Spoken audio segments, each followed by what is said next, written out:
नमस्कार, मैं हूं शशांक सिंह और आप देख रहे हैं क्राइम रिपोर्ट इंडिया। इस शो के जरिए हम आपको आपके आसपास हो रहे क्राइम की देते हैं जानकारी, जिससे आप रहें हमेशा सजग और सतर्क। शुरुआत ऐसे ही एक खबर के साथ, जहां सतर्क रहना आपको इन शातिरों का शिकार होने से बचा सकता था।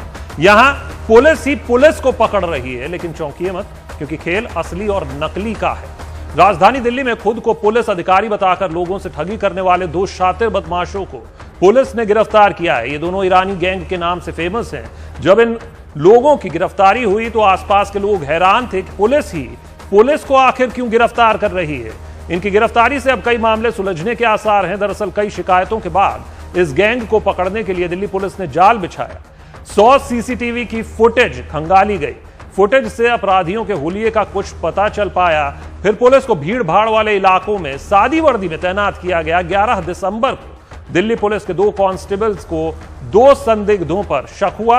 जब पुलिस को देखकर इन्होंने भागने की कोशिश की तो कांस्टेबल ने बहादुरी से इन्हें पकड़ लिया। गिरफ्तार आरोपियों की पहचान अब मंसूर अली और अकबर अली के तौर पर हुई है, जो मध्य प्रदेश के रहने वाले हैं। ये दोनों अब तक 1 दर्जन से ज्यादा वारदात को अंजाम दे चुके हैं। मुकेश सिंह सेंगर हमारे साथ जुड़ गए, हमारे संवाददाता, ज्यादा जानकारी के साथ। मुकेश, पूरा वाकया क्या है? ये कब से इस तरीके की वारदात को अंजाम दे रहे थे? विस्तार से बताएं।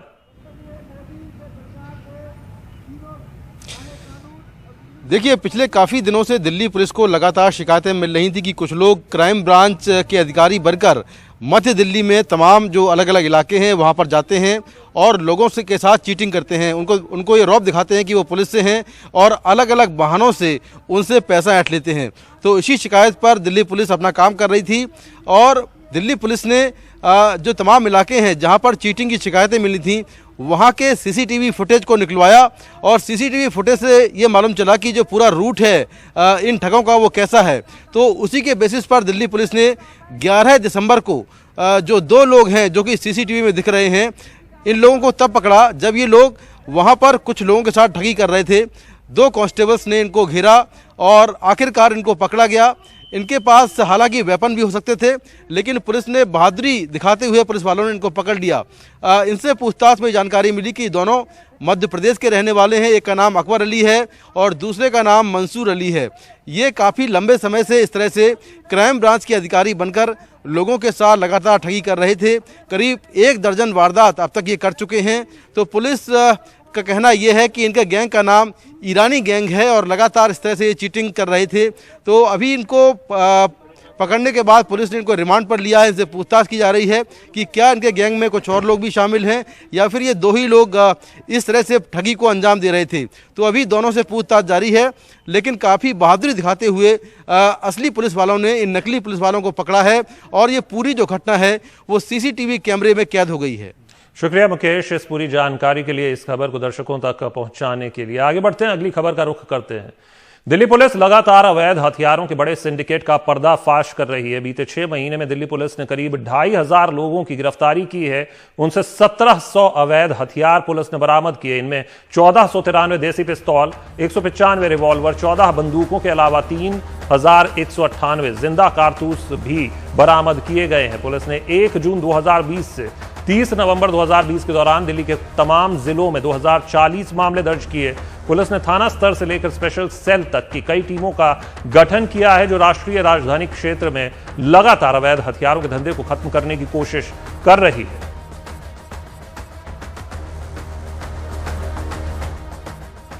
खबर उत्तर प्रदेश के संभल से, जहां फायरिंग का एक वीडियो वायरल हो रहा है। वीडियो में कुछ युवक एक घर की छत से हवा में देसी हथियारों से फायरिंग करते नजर आ रहे हैं। वीडियो के वायरल होने के बाद पुलिस मामले की जांच कर रही है।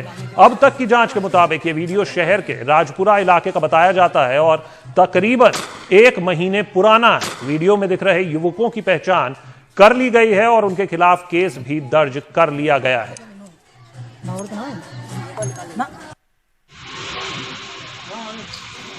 कानपुर में क्राइम क्या हो रहा है उसका रुख करते हैं। सेंट्रल ऑर्डिनेंस डिपो में तैनात एक कर्नल रैंक के अधिकारी पर रेप का आरोप लगा है। आरोप कर्नल के ही एक दोस्त ने लगाया है। दोस्त के मुताबिक कर्नल के बुलावे पर वो अपनी रशियन मूल की पत्नी के साथ लखनऊ से कानपुर पहुंचा था। कर्नल के दोस्त का कहना है कि रात में उसे नशीली ड्रिंक पिलाकर बेहोश कर दिया गया और उसकी पत्नी के साथ कर्नल ने रेप की घिनौनी वारदात को अंजाम दिया। शिकायत मिलने के बाद पुलिस ने संबंधित धाराओं में कर्नल के खिलाफ केस दर्ज कर लिया है और महिला का मेडिकल चेकअप करवाया जा रहा है। पुलिस के मुताबिक आरोपी कर्नल फिलहाल फरार है। कमाल खान हमारे वरिष्ठ सहयोगी ज्यादा जानकारी के साथ जुड़ रहे हैं। कमाल, पूरा मामला ये क्या है? ये कर्नल कितने लंबे वक्त से कार्यरत हैं और क्या इस तरीके की कोई हिस्ट्री रही है, क्योंकि फिलहाल फरार बताए जा रहे हैं? हाँ, ये सीनियर आदमी है, कर्नल रैंक के, और जो सेंट्रल ऑर्डिनेंस डिपो है कानपुर में, उसमें काम करते हैं। वहाँ पे इनका बंगला है और जो उनके साथी हैं उनका कहना है कि उनको उनका फोन आया था कि उनका प्रमोशन हो गया है, इस खुशी में वो खाना रख रहे हैं और उनको डिनर पे इनवाइट कर रहे हैं। वो जो उनके दोस्त हैं अपनी रशियन वाइफ के साथ वहाँ पे डिनर के लिए गए थे। उनका कहना है कि 9 बजे के करीब वो उनके बंगले पे पहुंचे, जो कैंट में जो सीओडी का एरिया है उसके अंदर उनका बंगला है। उनका कहना है कि उन्होंने उनको ड्रिंक्स ऑफर की और उसके अंदर जो शराब थी उसके अंदर शायद उन्होंने कोई नशीली चीज मिला रखी थी, जिसको पीते ही वो बेहोश हो गए। और उसके बाद जब उनको होश आया तब उन्होंने देखा कि उनकी बीवी के साथ वो दुराचार कर रहे थे, अपने बेडरूम में उनको उठा के ले गए थे। और होश में आने पे बीवी ने बताया, जब इन्होंने कर्नल से हाथापाई की और उसको खींचना चाहा तो वो इनको मार करके अपने घर से भाग गया। तो कर्नल अभी तक फरार हैं। पुलिस ने एफआईआर लिख ली है। उनकी पत्नी ने बताया कि वो उनको खींच के ले गए और जब उन्होंने प्रतिरोध किया तो उनको बहुत ज्यादा मारा, उनको काफी ज्यादा चोटें आई हुई हैं। उसके बाद वो लोग भाग करके लखनऊ आ गए थे। लखनऊ में उन्होंने एफआईआर लिखाने की कोशिश की तो लखनऊ में लोगों ने बताया कि जहां पे क्राइम हुआ है आप वहां लिखाइए, लिहाजा वो वहां गए एफआईआर कराने के लिए। आज कानपुर में बताया गया है कि उनकी पत्नी को बुलाया गया है मेडिकल कराने के लिए वहां पे और मैजिस्ट्रेट के सामने बयान दर्ज करने के लिए। तो हो सकता है कि वो लोग लखनऊ के एक पॉश इलाके में रहते हैं, यहां से वो जाएंगे एफआईआर 164 का बयान जो मैजिस्ट्रेट के सामने होता है उसके लिए और मेडिकल के लिए। शुक्रिया कमाल, इस पूरी खबर को विस्तार से समझाने के लिए, बताने के लिए। फिलहाल एक छोटे से ब्रेक के लिए हम रुक रहे हैं। ब्रेक के बाद डबल मर्डर से सनसनी, इस खबर का रुख करें।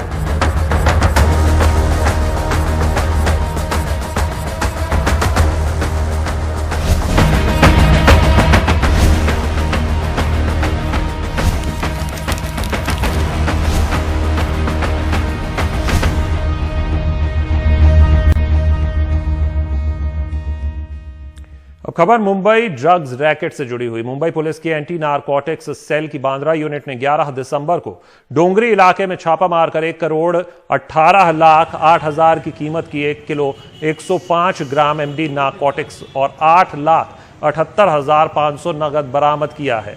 इस आरोप में 25 साल की एक महिला पेडलर को गिरफ्तार किया गया है, जबकि उसका एक साथी फरार है। एंटी नारकोटिक्स सेल के मुताबिक ये महिला एक नेक्सस का हिस्सा है। गिरफ्तार महिला तस्कर का नाम सनम तारिक सैयद है। जांच में पता चला है कि मुंबई और उपनगर में ड्रग्स सप्लाई का उसका बड़ा नेटवर्क है और पुलिस अब उसके साथियों की भी तलाश कर रही है।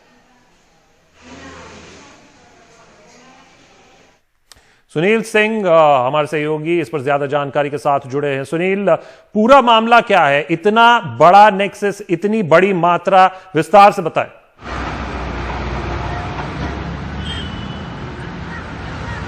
और देखिए शशांक, ये जो पूरी कार्रवाई है मुंबई की एंटी नारकोटिक्स सेल की है, जो कि गुप्त सूचना मिली थी उसके आधार पर पहले छापा मारा गया। वहाँ महिला की तलाशी ली गई, उसके पास से कुछ मिला और उसके बाद जब उसके घर की तलाशी ली गई तो इतनी बड़ी मात्रा में एमडी ड्रग्स मिला है। दरअसल ये सब पूरा जो पूरी कार्रवाई है ये उस अभियान का हिस्सा है जिसमें कि मुंबई से ड्रग्स माफिया को पूरी तरह से समूल नष्ट करने की जो एक कवायद चल रही है वो चल रही है।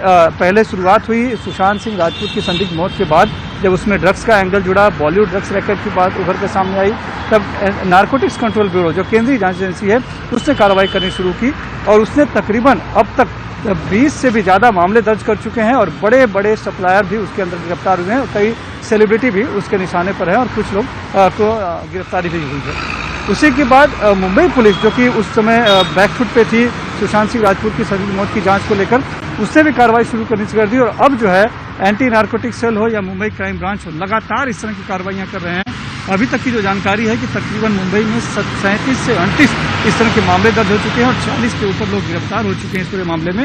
और बड़ी बात उभर कर यह आई है कि 2 से 3 ऐसे मामले आए हैं जिसमें कि महिला ड्रग्स तस्कर के रूप में जो उभर कर आई है वो महिलाओं का नाम आया है।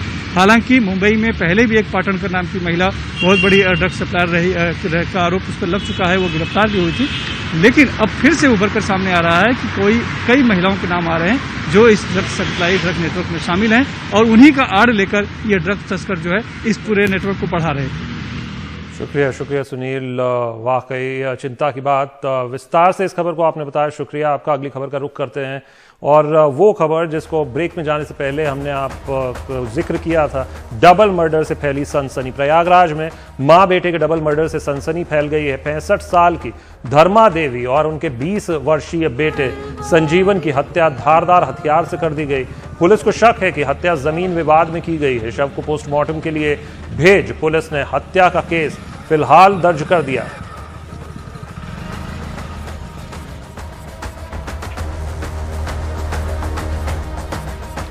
आज के क्राइम रैप पर नजर डाल लेते हैं जल्दी अलग अलग खबरों पर। मुंबई में रिपब्लिक टीवी के सीईओ विकास खानचंदानी को एस्प्लेनेड कोर्ट में पुलिस ने पेश किया। कोर्ट से विकास को फर्जी टीआरपी मामले में जमानत नहीं मिली। विकास को 15 दिसंबर तक के लिए 2 दिन की पुलिस रिमांड में कोर्ट ने भेजा है। मुंबई के Lokmanya Tilak terminus railway station से नारकोटिक्स कंट्रोल ब्यूरो ने 6.6 किलो चरस की खेप पकड़ी है। चरस की खेप के साथ आफ्ताब अली, हिशामुद्दीन शेख, साबिर अली अजहर, सैयद और शमीम बानो कुरैशी को गिरफ्तार किया है। तीनों आरोपी कुरला के रहने वाले हैं। एनसीबी के मुताबिक ये चरस ट्रेन में रखकर कश्मीर से मुंबई लाई गई थी। आगे की जांच जारी है। भोपाल में फरार नशे के सौदागर हुकुमचंद कुचबंदिया के अवैध मकान को प्रशासन ध्वस्त कर रहा है। 1993 से लिप्त ड्रग माफिया ने काले कारोबार से करोड़ों की संपत्ति जमा की। तलैया थाना क्षेत्र में प्रशासन ने यह कार्रवाई की। हुकुमचंद के 4 बेटे सुमित, अमन, शानू और निखिल भी ड्रग्स तस्करी में आरोपी हैं, जो फिलहाल फरार हैं। हुकुमचंद पर बिना परमिशन के 4 मंजिला आलीशान मकान बनाने का आरोप है, जिसे गिराने के लिए 2 दर्जन थानों के पुलिस जवान मौजूद थे। हुकुमचंद पर 13 मामले दर्ज हैं। चेन्नई में एयरपोर्ट पर 463 ग्राम का सोना कस्टम विभाग ने जब्त किया। पकड़े गए सोने की कीमत 23.6 लाख आंकी गई है। इसमें 309 ग्राम सोना एयरक्राफ्ट से पकड़ा गया, जबकि 154 ग्राम सोना एक यात्री के पास से पकड़ा गया। कस्टम विभाग की पूरी खेप के बारे में विस्तार से जानकारी जमा कर रहा है।